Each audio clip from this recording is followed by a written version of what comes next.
Assalamualaikum warahmatullahi wabarakatuh. Perkenalkan, nama saya Ibnu Rijal Sahrul Ramdhani dari STAI Darussalam Kunir, Prodi Manajemen Pendidikan Islam. Pada video kali ini saya akan menjelaskan tentang metode perencanaan mean, why, analysis, and metode input-output. Adapun tujuannya, yang pertama, memahami pendekatan mean, why, and analysis. Yang kedua, mengenal metode input-output dalam konteks perencanaan.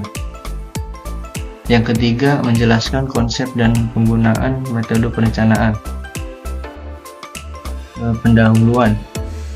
Perencanaan merupakan proses sistematis yang bertujuan untuk menentukan arah, strategi, dan langkah konkret dalam mencapai tujuan tertentu secara efektif dan efisien.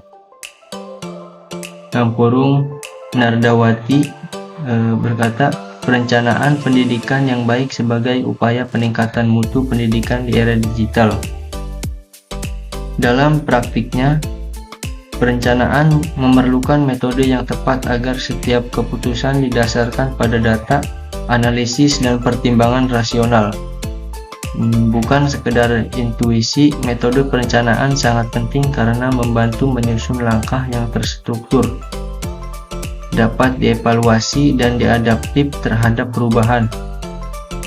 Dalam dunia bisnis, ekonomi, dan pembangunan, penerapan metode yang tepat memungkinkan perencanaan menjadi lebih akurat, terukur, dan berdampak nyata terhadap pencapaian hasil yang diharapkan. Konsep dari means, why, and analysis yaitu merupakan pendekatan perencanaan strategis yang dimulai dengan menentukan mean, yaitu tujuan utama atau hasil akhir yang ingin dicapai. Setelah tujuan ditetapkan, langkah berikutnya adalah merumuskan why, yaitu strategi, metode, atau pendekatan yang akan digunakan untuk mencapai tujuan tersebut. Terakhir, dilakukan analisis sebagai proses evaluasi terhadap sumber daya yang tersedia, potensi hambatan, serta kondisi internal maupun eksternal yang mempengaruhi pencapaian tujuan. Mubin Fathul berkata, pengembangan model perencanaan pendidikan 2020. Pendekatan ini membantu memastikan bahwa setiap perencanaan berjalan logis, terukur, dan berbasis kenyataan. Yang pertama, mean. Dalam tahap mean, perencanaan dimulai dengan menetapkan visi dan target utama yang ingin dicapai. Tujuan ini menjadi arah dari seluruh proses perencanaan. Contohnya, meliputi target pertumbuhan ekonomi nasional sebesar 6% per tahun, atau peningkatan kualitas sumber daya manusia melalui pendidikan dan pelatihan. Penetapan tujuan harus spesifik, terukur, dan realistis sesuai kondisi yang ada. Yang kedua, why. Why merujuk pada strategi, kebijakan, dan program yang dirancang untuk mencapai tujuan utama. Strategi ini harus disusun berdasarkan kondisi aktual dan kemampuan yang dimiliki. Contoh implementasi dari strategi ini antara lain pembangunan infrastruktur transformasi untuk mendukung pertumbuhan ekonomi, atau program pelatihan kerja untuk meningkatkan kualitas tenaga kerja. Tahap ini menekankan bagaimana cara efektif untuk mencapai visi yang telah ditetapkan. Yang terakhir, yang ketiga, analisis. Tahap analisis berperan sebagai fondasi evaluatif terhadap strategi yang telah dirumuskan.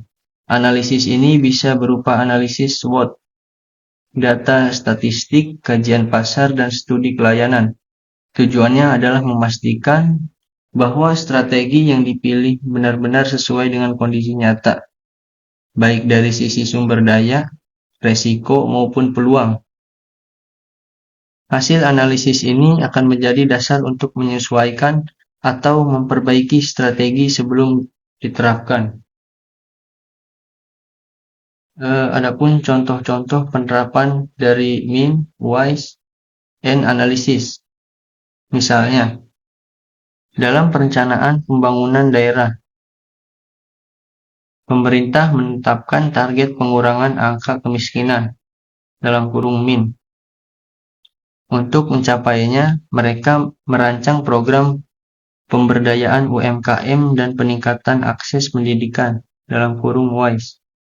Sebelum dilaksanakan, dilakukan analisis data kemiskinan, potensi sektor UMKM, dan ketersediaan anggaran dalam kurung analisis. Semua proses ini bisa divisualisasikan dalam bentuk diagram alur perencanaan untuk memperjelas hubungan antara tujuan, strategi, dan evaluasi. Terus berikutnya, pengertian metode input-output. Metode input-output merupakan sebuah model ekonomi kuantitatif yang diperkenalkan oleh Wassily Leontief. Dalam kurung, Rinaldi Munir berkata, aplikasi matriks pada pemodelan permasalahan ekonomi. Model ini menggambarkan hubungan timbal balik antar sektor produksi dalam suatu perekonomian. Dalam menggunakan tabel input-output, kita bisa melihat bagaimana output dari suatu sektor menjadi input bagi sektor lainnya, sehingga memberikan gambaran yang menyeluruh terhadap struktur ekonomi suatu wilayah. Berikutnya, komponen utama. Komponen utama dalam metode ini meliputi yang pertama, input seperti bahan baku, tenaga kerja, dan modal. Yang kedua, output, hasil akhir berupa barang atau jasa yang diproduksi. Yang ketiga, tabel input-output mencatat interdependensi antar sektor, misalnya berapa banyak sektor industri menggunakan hasil dari sektor pertanian sebagai bahan baku. Selanjutnya, analisis dan interpretasi. Dengan metode ini, kita dapat menganalisis dampak perubahan di satu sektor terhadap sektor lain. Contohnya, ketika pemerintah memberikan subsidi kepada sektor pertanian, maka akan terlihat dampaknya terhadap harga produk industri, pangan, atau peningkatan permintaan di sektor jasa logistik. Ini juga berguna untuk simulasi kebijakan dan perancangan anggaran pembangunan. Selanjutnya, perbandingan singkat kedua metode. Yang pertama, aspek fokus dari wise analysis, yaitu strategi dan tujuan akhir. Sedangkan dari input-outputnya, yaitu hubungan antar sektor ekonomi. Terus aspek yang kedua, kelebihan dari mean why analysis, yaitu sederhana, fleksibel, dan adaptif. Sedangkan input-outputnya yaitu analisis kuantitatif yang mendalam. Terus yang terakhir, yang ketiga, aspek kelemahan dari mean why analysis, yaitu cenderung bersifat kualitatif. Sedangkan input-outputnya yaitu memerlukan data yang kompleks. Kesimpulan dari metode perencanaan mean, why, analysis, and metode input-outputnya, yaitu kedua metode memiliki peran yang saling melengkapi dalam proses perencanaan. Mean, why, analysis memberikan kerangka berpikir strategis dan fleksibel. Sementara input-outputnya menawarkan analisis kuantitatif untuk memahami dampak ekonomi antar sektor. Pemilihan metode harus disesuaikan dengan kebutuhan, skala, dan konteks perencanaan. Dalam banyak kasus, kombinasi keduanya akan menghasilkan perencanaan yang komprehensif dan berbasis bukti. Sekian dari penjelasan atau pemaparan tentang metode perencanaan mean, why analysis, and metode input-output.